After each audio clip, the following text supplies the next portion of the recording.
Officer Bradley Knox's boots crunched against the spotless sidewalk of Willow Creek's wealthiest enclave.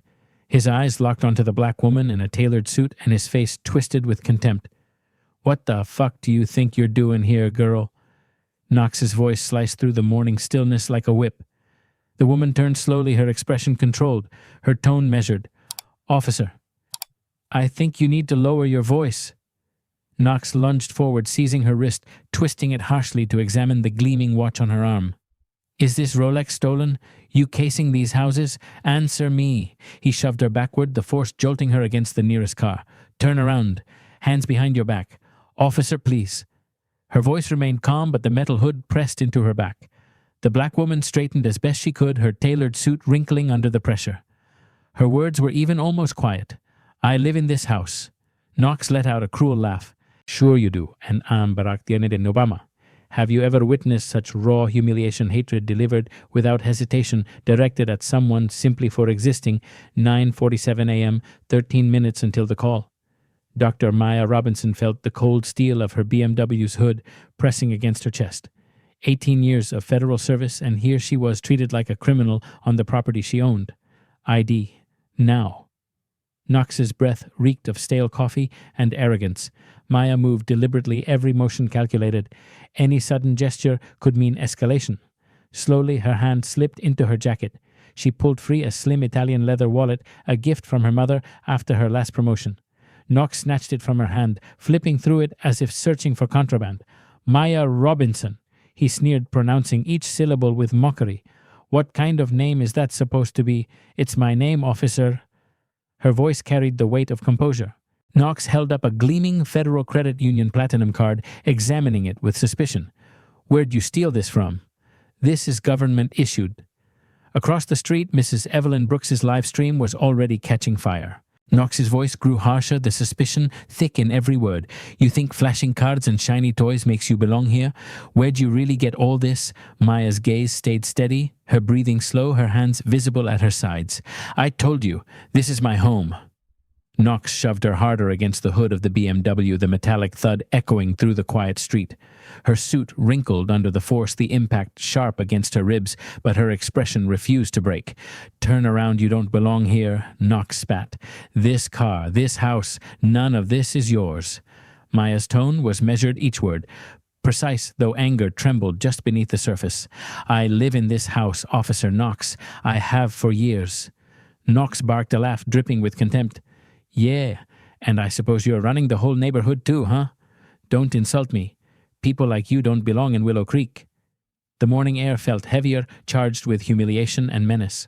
Each shove and each word carried not just violence, but the cruel suggestion that success and belonging were reserved for someone else, anyone but her.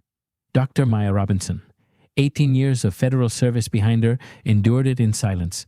Every training, every civil rights briefing she had led, every lecture she had given on escalation, now it was her body pressed against the hood of her own car. She did not shout. She did not fight. She knew too well how quickly things could spiral when authority carried a badge and bias in equal measure.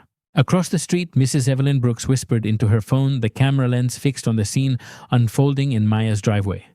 Her livestream viewer count began to climb rapidly, tiny pings of notification filling the silence. "This is absolutely disgusting," Evelyn murmured for her audience. "She lives here. I've seen her every morning for 3 years." The comments section exploded in real time. "Call the FBI right now. This isn't 1955, it's 2025. Sue them for everything." But darker voices slithered into the feed, anonymous accounts throwing venom. "She looks suspicious to me. Probably casing the neighborhood. These people don't belong in Willow Creek." Knox's radio crackled on his shoulder. "Unit 47 requesting backup on Willow Drive." A metallic reply followed copy that 47. "Unit 23 en route." Meanwhile, Maya's phone vibrated again inside her jacket pocket. The caller ID flashed a name she knew by heart, Director Alicia Monroe, FBI. She declined the call, her lips pressing into the faintest hint of a smile. Knox was too busy to notice. He tightened his grip on her wallet, eyes locked on the Federal Credit Union card, still convinced it was a piece of stolen property. What Knox missed entirely was the small, silver eagle pin gleaming faintly on Maya's lapel, catching the morning light. A symbol, meaningless to him, but unmistakable to anyone who understood federal service. "You got a permit for this neighborhood, girl," Knox sneered. "The rich folks here pay good money to keep your kind out." Maya's eyes moved deliberately to his nameplate. Her voice was calm, deliberate, cutting through the hostility like glass. "Officer Knox." The way she said his name made him stiffen just for a moment. The distant growl of another patrol car broke the uneasy silence. Officer Lauren Pierce stepped out, her eyes narrowing as she scanned the scene Maya pinned against her own BMW Knox, looming over her Mrs. Brooks filming across the street. Knox waved her over, relief flashing across his face. "Got a suspicious individual here. Claims she lives in the big colonial behind us." Pierce glanced at the imposing three-story home, its white columns gleaming in the morning sun. Easily worth over $2 million. Then she looked back at Maya, her gaze a mixture of skepticism and doubt. "Do you have documentation proving residence?" Pierce's tone was cooler than Knox's, but the suspicion was the same. Maya moved slowly, deliberately, reaching into her jacket pocket. Both officers' hands went immediately to their weapons. The tension coiled tight. Her fingers closed around a set of keys and she pulled them free with precision. She held them out, a house key, a BMW fob, a mailbox key, the simple, everyday tokens of ownership. Knox snatched them, rattling them in his palm, sneering. "Keys can be copied, cars can be stolen." Across the street, Evelyn Brooks raised her voice so the microphone could carry every word. "Officer, she's lived here for 3 years. Her name is on the mailbox." "Ma'am, step back." Pierce called, her hand lifted. "We're conducting an investigation. Investigation into what?" Evelyn shot back her phone, never lowering. "A woman standing in her own driveway." The air grew heavier, the sense of escalation unmistakable. Knox dangled the keys between his fingers, his smirk growing sharper. "You think this proves anything? Could have lifted these from somebody's purse? Could have hotwired the car?" Maya's eyes didn't waver. She straightened against the BMW, her wrists stiff, but her voice calm. "No, officer, this proves exactly what I expected." The words landed with precision, deliberate, almost surgical. "Expected?" Knox's head snapped toward her, anger bristling. "What do you mean expected? Are you saying you planned this?" His voice rose the volume enough to draw attention from the nearest houses. Doors creaked open, curtains shifted, more neighbors appeared. The Hendersons from next door, lingering on the lawn with their phones out.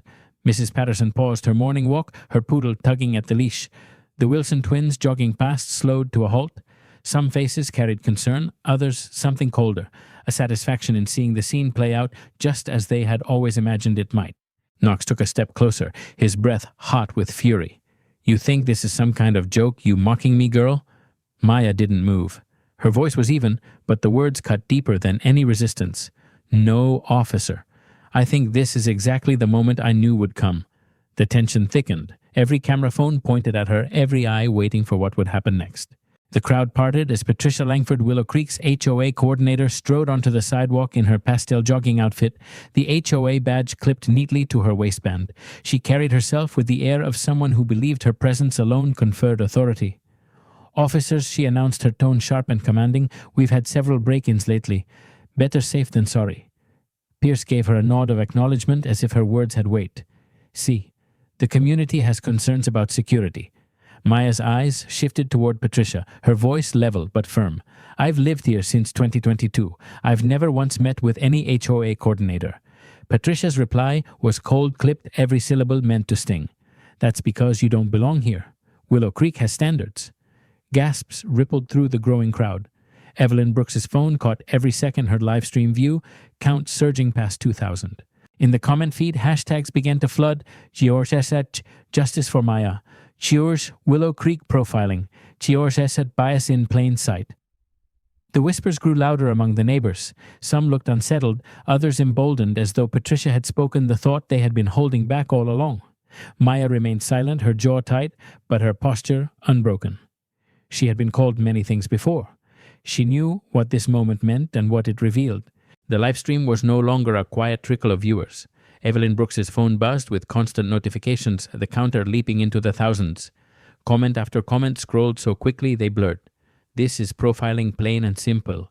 Where are the civil rights lawyers? Somebody call the FBI right now." But buried among them were the darker voices emboldened by anonymity. "She doesn't look like she belongs there. Check the car, check the house. She's lying." Knox's radio crackled again. "Unit 47 requesting backup on Willow Drive. Copy that 47. Unit 23 en route." The sound of approaching sirens drifted faintly in the distance, a warning of more uniforms on the way. Meanwhile, Maya's phone buzzed once more. She glanced down just enough to see the caller ID flashing again.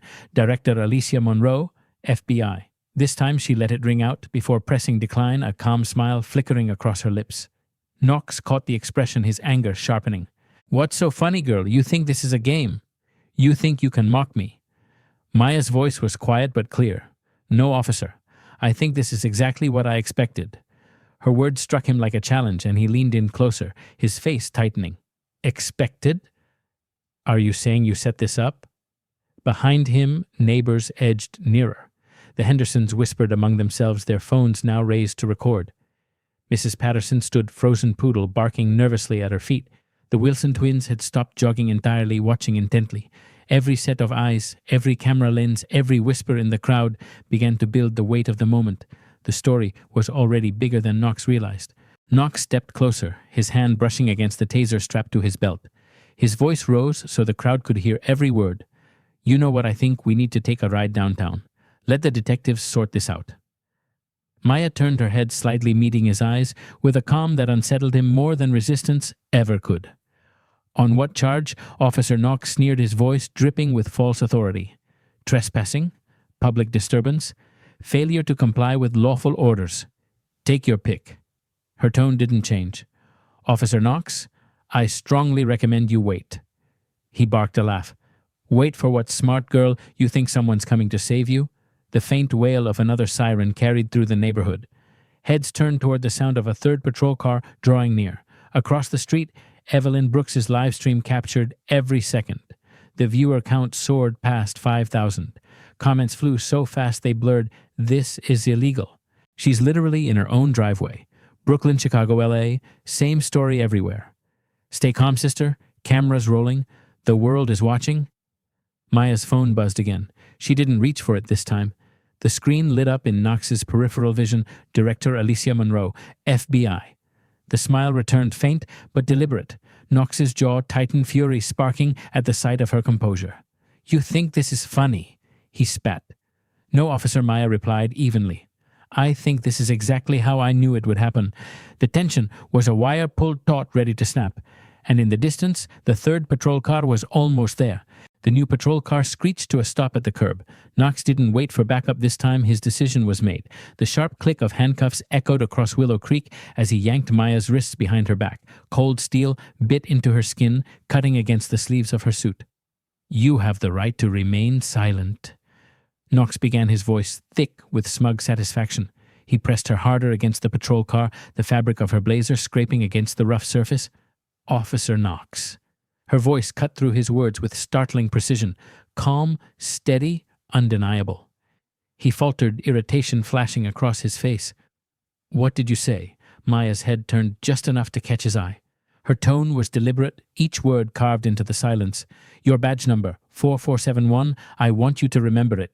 For a split second, Knox's bravado cracked. Something in her voice, calm yet commanding, slipped past his armor of authority. "You threatening me, girl?" He snapped, his grip tightening. Maya's expression didn't change. "I'm simply asking you to remember your badge number." The crowd murmured the words, sinking in deeper than any physical struggle could. Phones captured every second, live stream comments exploding with lines like, "She knows what she's doing." "Badge 4471, don't forget it." "Oh, this is about to flip, watch." The tension coiled tighter, the air almost humming with it. And down the block, the third patrol car door opened and Sergeant Daniel Herrera stepped into the scene. Sergeant Daniel Herrera closed his cruiser door and walked toward the scene with the steady gait of a man seasoned by 15 years on the force. His eyes swept the tableau in seconds, a black woman in handcuffs pressed against a patrol car. Two officers flanking her, one with rage still burning in his face. A crowd of neighbors with phones lifted high, a live stream buzzing from across the street. "What have we got?" Herrera asked, his voice even but laced with caution. Knox didn't hesitate, eager for backup. "Suspicious individual. Claims she lives in the Morrison house." He jerked his head toward the towering colonial behind them, its white columns pristine against the morning sun. Herrera studied the house, then shifted his gaze to Maya. Her tailored suit, her calm composure, the BMW parked in the drive. Something in the picture didn't add up. Any ID? Herrera asked. Knox held up the wallet like evidence in a case. Says her name's Maya Robinson. Probably fake. She's got a Federal Credit Union card, too must be stolen. Herrera took the wallet, examining it with more care than Knox ever had. The card gleamed under the light. His brow furrowed. These aren't easy to counterfeit, he murmured. Before he could say more, Patricia Langford, still clutching her HOA badge, stepped forward. Probably stolen, she cut in, her tone firm. I'm the HOA coordinator. I know who belongs here. The words hung heavy in the air. The crowd shifted uneasily, some nodding in agreement, others recoiling at the brazenness of it. Evelyn Brooks's livestream count spiked, viewers flooding the chat with outrage. Herrera's eyes moved from Patricia to Maya, then back to the restless crowd. He felt the pressure mounting, the fragile balance of authority slipping from his grasp. Maya's phone buzzed again in her pocket, the vibration unmistakable in the heavy silence. The crowd noticed heads tilting, phones angling closer. On the screen, the name flashed clearly for anyone who could see: Director Alicia Monroe, FBI. Knox's eyes narrowed. With a sharp, mocking grin, he snatched the phone before Maya could speak. What's this? A drug dealer calling. Maybe your parole officer. He jabbed the answer button and lifted it to his ear. Hello? This is Officer Bradley Knox. Your girl Maya is under arrest. You want to post bail? Call the station. The voice that came through the speaker was crisp, authoritative, leaving no room for doubt. Excuse me, did you just say Agent Robinson is under arrest? Knox rolled his eyes, turning his back slightly to the crowd. Yeah, that's right. Suspicious activity, trespassing. We'll let the detectives deal with her. The voice sharpened. Officer Knox, this is FBI Director Alicia Monroe. You will release Agent Robinson immediately. The words cut like a blade.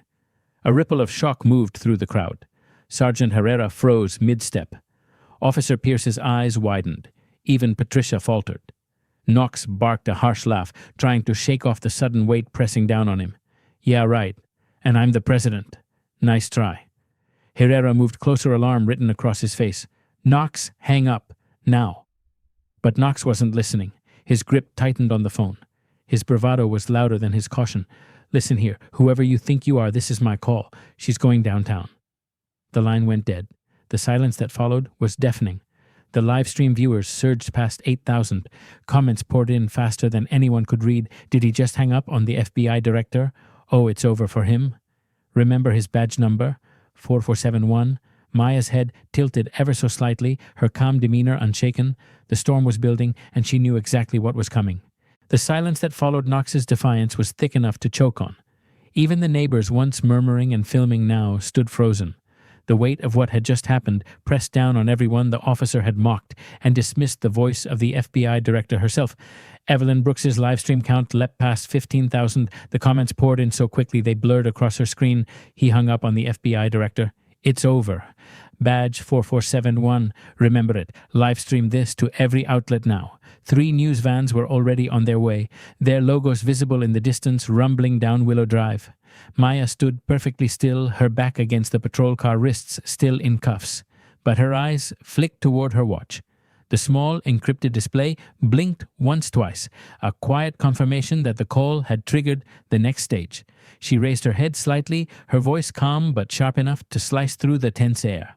Officers, I'm going to give you one more opportunity to de-escalate this situation.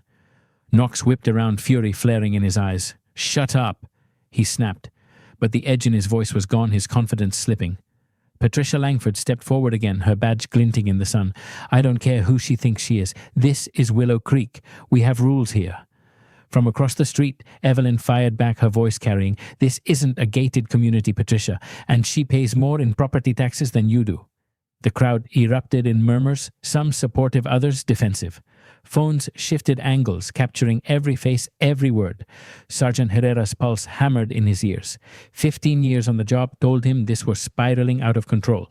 Every sign pointed to disaster, and he was standing in the middle of it. The air vibrated with tension. Knox's face twitched, his hand shifting near his taser again. He stepped closer, voice trembling with forced bravado. You know what? Enough of this. You're going downtown. Right now. Maya met his glare with a steady calm that unsettled even the bystanders. Officer Knox, wait. Wait for what, smart girl? His tone dripped with venom. You think someone's coming to rescue you. Her answer was simple, unwavering. You'll see. The metallic clink of handcuffs echoed again as Knox shoved her harder against the patrol car. He pressed close, reciting the Miranda rights with a cruel satisfaction that carried across the street. "You have the right to remain silent, Officer Knox."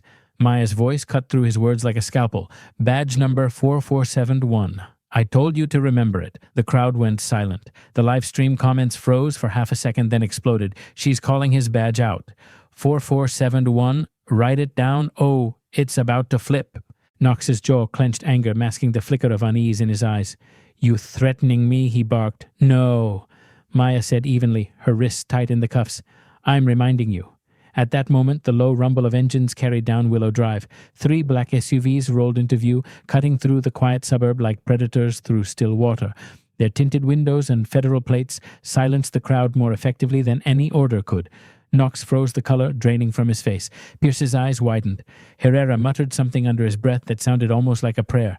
Maya tilted her head slightly, the faintest smile playing at her lips. The countdown was over. The SUVs braked in perfect formation at the end of Willow Drive. Doors opened in unison, and 7 figures stepped out, dark suits gleaming in the sun, earpieces glinting like steel. From the lead vehicle, director Alicia Monroe emerged. Tall, poised, her tailored suit, immaculate, her stride carrying the authority of a woman who had commanded rooms far larger than this street. Her expression was granite, every movement deliberate. Phones lifted higher. Evelyn Brooks's live stream exploded as viewers recognized the gravity of what was happening. 22,000 and climbing, the comments a blur of disbelief and vindication. "Oh my God, FBI director in the neighborhood. She's real. He's finished. This is history." Behind Monroe, federal agents fanned out with surgical precision, their presence alone enough to shift the power dynamic in an instant. Maya, still cuffed against the patrol car, finally moved her shoulders. She turned slightly, forcing an awkward angle with her wrists bound. Her voice carried with deliberate clarity. "Currently detained by Officer Knox, badge number 4471. Charged trespassing. On my own property?" Director Monroe's gaze swept over the scene like a blade. Knox, Pierce, Herrera, the restless crowd. She stopped on Maya and gave a single sharp nod. "Agent Robinson." Status noted. Knox blinked, his bravado crumbling. "Agent what?" Monroe's voice was cool, devastating in its precision. "Dr. Maya Robinson, Assistant Director, Civil Rights Division, FBI." The words hit like a thunderclap. Gasps rippled through the neighbors. Phones shook in their owners' hands. Patricia Langford staggered a step back, the HOA badge on her waistband suddenly meaningless. Evelyn Brooks's livestream count rocketed higher. The hashtags multiplied in real time. "They need justice for Maya. Deutsch Operation Mirror. A bias exposed." Maya raised her chin, eyes fixed on Knox. Calm, controlled, powerful. The hunted had become the architect of the entire stage. Director Alicia Monroe stepped closer, her presence radiating command. The street was silent except for the faint hum of the live stream still rolling. She reached into her jacket and withdrew a tablet, the screen already cued. "Officer Bradley Knox Monroe," said her voice carrying across the gathering crowd, "let's review your record." Knox stiffened. My record?" Monroe's tone was precise, surgical. 17 complaints in the past 24 months, 89% involving people of color. The words dropped like stones into water. Murmurs rippled through the crowd. Phones zoomed in, capturing every syllable. Knox's jaw worked furiously. That's not relevant." Monroe cut him off without raising her voice. "April 2023, excessive force complaint, dismissed. June 2023, racial profiling allegation, sustained. August 2023, inappropriate language, verbal warning." The livestream comment section exploded. "He's done? Read him louder, director." "This is why we need Operation Mirror." Sergeant Herrera shifted uncomfortably, sweat beading at his temples. Officer Pierce looked down at her shoes, shame creeping into her face. Patricia Langford froze in place, realizing she was now part of something far bigger than a neighborhood spat. Monroe's gaze swept the officers again. "Do you want me to continue, Officer Knox? Because I can go month by month. Every sustained violation, every dismissed complaint, every settlement your department has paid." Knox's face drained of color, his hands trembling despite the bluster he tried to maintain. This is some kind of setup." Monroe raised her head slightly, her words sharp and unyielding. "No, officer, this is Operation Mirror, and you've just provided the evidence we needed live in front of the entire nation." The crowd gasped. Evelyn Brooks's livestream counter surged past 30,000. For the first time since the cuffs had locked around her wrists, Maya allowed herself a quiet, knowing smile. Director Alicia Monroe held her tablet steady, her eyes, locking on Knox before shifting to the crowd and the cameras. Her tone sharpened, each word calculated to strike deeper than the last. Willow Creek Police Department receives $2.3 million annually in federal funding, she announced. Civil rights violations can trigger immediate suspension of those funds. The numbers landed like hammer blows. Sergeant Herrera's eyes widened. Officer Pierce swallowed hard. Even Patricia Langford's smug composure faltered. Monroe's words kept slicing. Community policing grants $412,000. Drug enforcement funding $638,000. Equipment modernization $815,000. Training programs $327,000. She glanced at Knox, her expression cold as steel. Every dollar now at risk because of this incident. Herrera took a step forward, his voice low but strained. Director, maybe we can work this out. Monroe's hand cut him off. I'm not finished. She turned back to the crowd, her voice carrying. Civil liability from today alone could reach 7 figures. Federal lawsuits under Title 42, Section 1983 begin at $1 million. That doesn't include punitive damages. The live stream comments detonated 7 figures for cuffing her on her own property. They're going to bankrupt the department. This is what accountability looks like. Knox's face had gone gray, his earlier bravado evaporating. His grip twitched on Maya's arm, but even that faltered under the weight of what Monroe had just laid out. For the first time, the power in Willow Creek shifted fully. The officers weren't in control anymore, the federal government was, and every second of it was being recorded. Monroe's voice dropped deliberate and final. This is no longer about one officer's conduct. This is about systemic bias. And the entire Willow Creek Police Department will answer for it. Maya straightened her shoulders against the patrol car, the cuffs still biting at her wrists. Her silence was its own statement. She didn't need to gloat. The evidence, the data, and the cameras were doing the work for her. Director Alicia Monroe closed the tablet and folded her arms, her presence commanding the entire block. The crowd leaned in, the live stream numbers surging past 40,000. You now face 2 options, she said, her voice cutting across the noise of murmurs and camera shutters. Willow Creek Police Department can enter a consent decree, voluntary compliance with federal oversight and reform protocols, or... She paused, letting the weight of silence settle. We proceed with a full federal takeover under Title VI violations. Sergeant Herrera's face tightened. He had heard of takeovers before, departments stripped of control budgets, frozen Washington bureaucrats running every shift. What exactly does a consent decree involve? He asked, cautiously. Monroe tapped her tablet. Agent Robinson's eyes flickered toward her, calm, knowing this moment was the pivot point. Complete restructuring of training, Monroe began. 40 hours of bias training per officer annually, not the 8 hours every 3 years you currently operate under. Gasps swept the crowd. Officers exchanged uneasy looks. Body cameras will auto-upload to federal servers. Random sampling of 20% of all interactions will be analyzed by federal AI for bias indicators, Monroe continued. Phones shook as neighbors captured every word, the live stream comment feed exploding. Yes, accountability. AI scans their body cams. Finally, Willow Creek's dirty laundry is on blast. Monroe's tone hardened.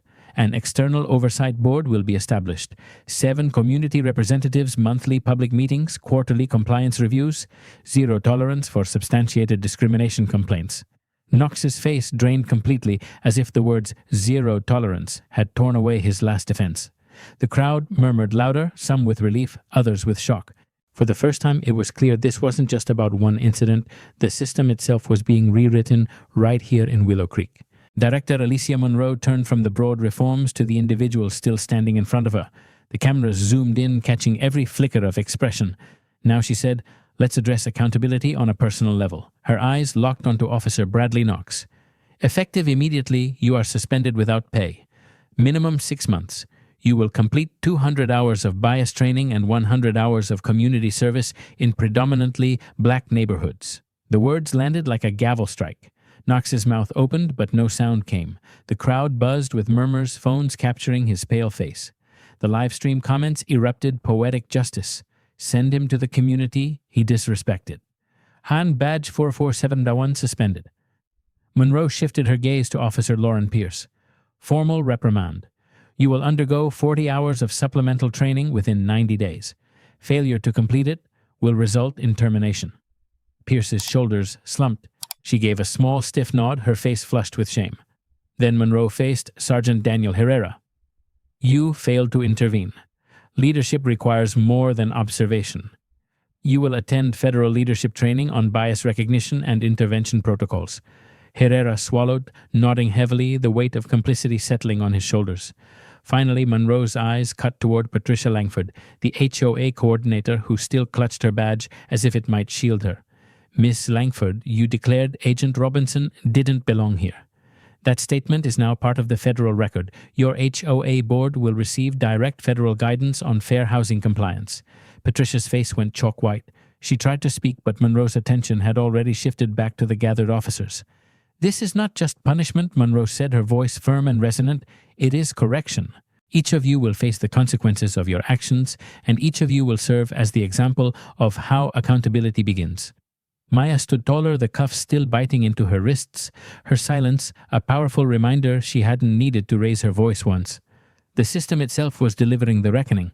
Director Alicia Monroe lifted her tablet again, the glow of the screen reflecting in her glasses. The crowd hushed, waiting. Even the livestream comment stream slowed for a moment, as if viewers everywhere sensed something larger was about to unfold. These individual actions, Monroe said, her voice measured, are only part of the remedy. What comes next will define the future of this department. She gestured toward Maya, still standing calmly in cuffs. Effective immediately, Willow Creek PD will implement the Robinson model for bias-free policing. Phones tilted forward. The words trended instantly on the livestream Robinson model. Monroe began listing the changes, each one a stake driven into the ground. Annual training. All officers will complete 40 hours of mandatory bias training every year. Not 8 hours every 3 years, 40 every single year. Body cameras, all body cam footage will automatically upload to federal servers. A random sample of 20% will be reviewed by AI for indicators of bias. Oversight Board. A 7-member community board will be established holding monthly public meetings and quarterly compliance reviews. Zero tolerance. Any substantiated discrimination complaint will result in immediate review and potential termination. The crowd reacted audibly. Some neighbors gasped at the scope, others murmured approval. The livestream comment feed roared back to life. This is historic. Finally, systemic change. Make this national law. Monroe's tone hardened. Compliance is not optional. Federal funding is contingent on these reforms. First violation triggers immediate review. Repeated violations will result in full takeover. Knox stared at the ground, his suspension already sealing his fate. Pierce's hands shook slightly at her sides. Herrera clenched his jaw, knowing leadership would never be the same. Patricia looked like the air had been sucked out of her lungs. Maya lifted her chin, silent but resolute. The model bearing her name would now become the blueprint for an entire city and soon perhaps the nation. Director Alicia Monroe didn't lower her tablet. Her voice grew sharper, the tone of someone who had delivered this message in courtrooms and congressional hearings alike. Now let us talk about the financial and legal ramifications. She tapped the screen, scrolling with precision. Civil liability insurance for Willow Creek PD will rise to $5 million annually. That is the baseline, non-negotiable. Past incidents are already under review for federal prosecution. The crowd stirred uneasily. Phones caught every word. Evelyn Brooks's live stream shot past 60,000 viewers. Monroe continued relentless. Any verified violation of civil rights law will open your department to lawsuits under Title 42, Section 1983. Each case begins at $1 million in damages. That number climbs quickly when patterns are proven. She turned her eyes directly onto Knox. And Officer Bradley Knox, badge 4471. Your conduct today qualifies as unlawful detention of a federal agent. Under 18 U.S.C. 242 deprivation of rights under color of law, you could face up to 10 years in prison. The murmurs became gasps. Knox's lips parted, but his voice wouldn't come. His earlier bravado had drained away, leaving only pale silence. Monroe shifted her stance, making sure the cameras caught every word. However, full cooperation with these reforms may influence prosecutorial discretion. The choice is yours.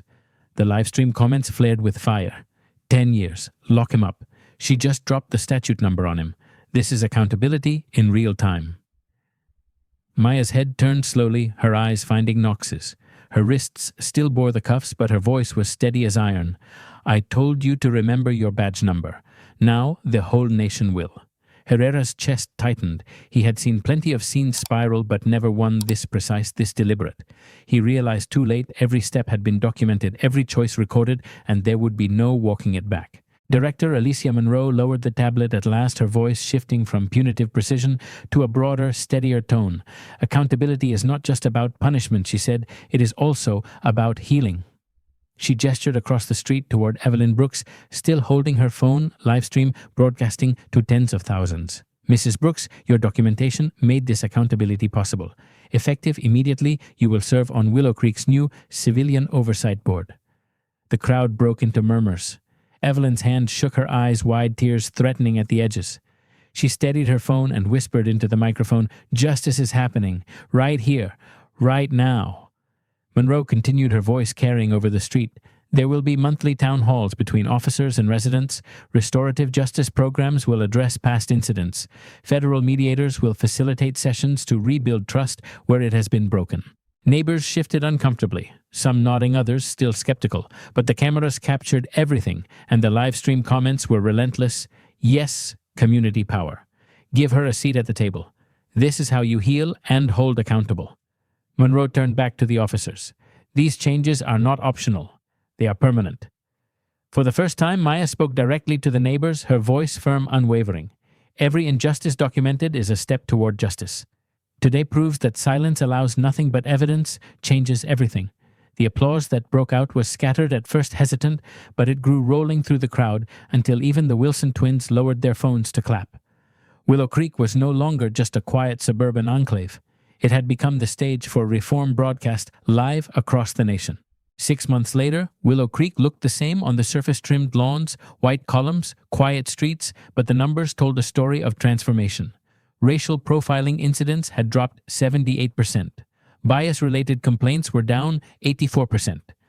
Community trust surveys had risen 63%. Inside the neighborhood, the changes were visible. Officers wore body cameras that now uploaded automatically to federal servers. Community members sat on the oversight board alongside Evelyn Brooks, who had gone from neighbor with a phone to recognized civil rights advocate. Monthly town halls were crowded, not with conflict, but with cautious hope. Even Bradley Knox, the officer who had placed Maya in cuffs, had completed his suspension. He spent 200 hours in bias training, 100 in community service across East Willow Creek. He now coached youth basketball at the local rec center, standing before the very kids who once would have been his targets for suspicion. In his first public interview, he admitted, voice low, "I was raised with hate, but I don't have to live with it." And at the center of it all was Dr. Maya Robinson. No longer just the woman humiliated in her driveway, she was now assistant director of the newly established National Bias Prevention Unit, tasked with replicating the Robinson model nationwide. Her book, Staying Calm in the Storm, became required reading in police academies across the country. Her testimony before Congress had shaped the Federal Police Accountability Act legislation, mandating reforms modeled on Willow Creek's transformation. But in her own neighborhood, the impact was more personal. Each morning she walked past the house where it had all begun, greeted warmly by neighbors who once doubted she belonged. Evelyn Brooks always waved from her window, proud of the live stream that had sparked a national reckoning. Maya's words echoed from her final public address. "True power comes not from confrontation, but from preparation. Document everything. Share your story." Evidence is stronger than anger. The screen faded to black on Evelyn's video archive, the message stark and clear. Black women's stories don't have to end with humiliation. They can end with transformation.